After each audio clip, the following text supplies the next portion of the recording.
Hello students, ये class 8 के लिए अपनी साइंस की क्लास है। ठीक है, हमने अपने लास्ट लेक्चर में सेकंड इरिगेशन को सेकंड पॉइंट तक क्या है स्टडी कर लिया था। ठीक है, अब इरिगेशन का थर्ड पॉइंट से हम इसको स्टडी करेंगे। ठीक है, water is essential for germination of seeds. पानी बीजों के अंकुरण के लिए आवश्यक है। ठीक है, पानी बीजों के अंकुरण के लिए आवश्यक है। ठीक है, अंकुरण मीन्स जो बीज होता है हमें उसमें से जब पौधा बनना शुरू होता है ना, तो उसकी फर्स्ट स्टेज को क्या हम कहते हैं, अंकुरण कहते हैं। ठीक है, water is essential for carrying out the process of photosynthesis to make food. ठीक है, पानी प्रकाश संश्लेषण की क्रिया को पूर्ण करने के लिए भी आवश्यक होता है, जिससे भोजन बन सके। ठीक, water dissolves nutrition that transported to each part of the plants. ठीक है, पानी पोषक तत्वों को घोलता है जिससे पोषक तत्व पौधों के प्रत्येक भाग में पहुंच सके। ठीक है, water also protects the crop from the both first and hot air currents.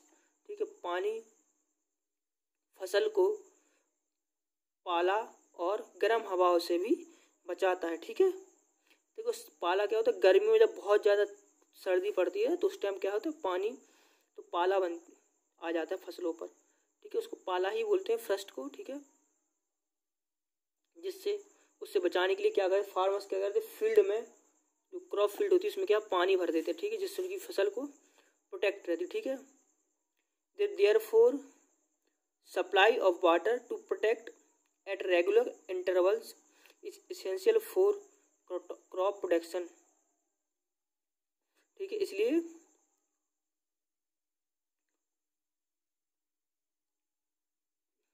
पानी की सप्लाई, फसल को पानी की सप्लाई एक निश्चित अंतराल के बाद फसल के उत्पादन के लिए आवश्यक होती है। Rainfall is one of the main source of water for crops.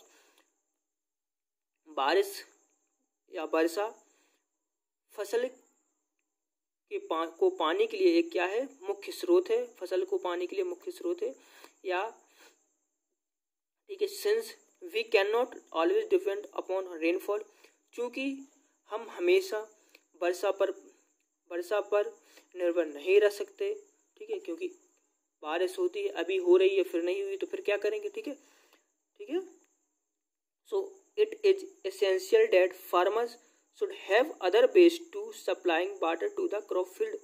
ठीक है, इसलिए यह आवश्यक है कि किसान अपने क्रॉप फील्ड को पानी की सप्लाई अन्य स्रोतों से दें। ठीक है, इतना समझ में आ गया। बारिश नहीं हुई तो क्या, क्रॉप सूख जाएगी फिर। ठीक है, द सप्लाई ऑफ वाटर, इसलिए हमें क्या है, फार्मर्स को अदर सोर्स पर भी निर्भर रहना पड़ता है। ठीक है, the supply of water to the crop plants at regular intervals through source other than rain is called irrigation. ठीक है, फसल के पौधों को एक निश्चित अंतराल के बाद पानी की सप्लाई, ठीक है, पानी की सप्लाई बारिश के बिना दी जाने वाली पानी को हम क्या कहते हैं, इरिगेशन कहते हैं। ठीक है, एक बार और समझते हैं। ठीक है, द सप्लाई ऑफ वाटर, पानी की सप्लाई जो फसल को दी जाती है बारिश की को छोड़कर, उसे हम इरिगेशन कहते हैं, उसे हम सिंचाई कहते हैं। ठीक है, सिंपल लैंग्वेज में कहें कि वह पानी जो फसल के पौधों को वर्षा के पानी को छोड़कर दी जाती है तो हम क्या कहते हैं, और उसे इरिगेशन कहते हैं। ठीक है, एक निश्चित अंतराल के बाद, एक निश्चित समय के बाद। ठीक है, इतना समझ में आ गया है।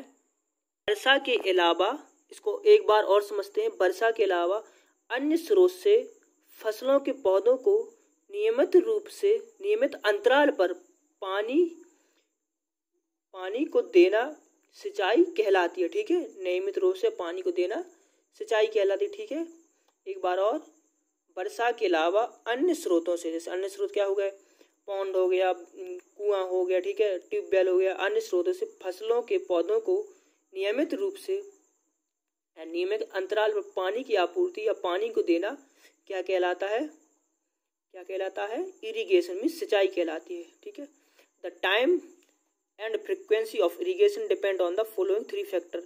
ठीक है, समय और सिंचाई का समय और आवृत्ति नीचे दिए गए 3 कारकों पर निर्भर करता है। ठीक, फैक्टर मीन्स कारक, 3 कारकों पर निर्भर करता है। ठीक है, 3 कारक क्या है, 3 फैक्टर्स क्या है, nature of crop plants, crop फसल के पौधों की प्रकृति, नेचर ऑफ सॉइल मिट्टी की प्रकृति, season when the crop grow.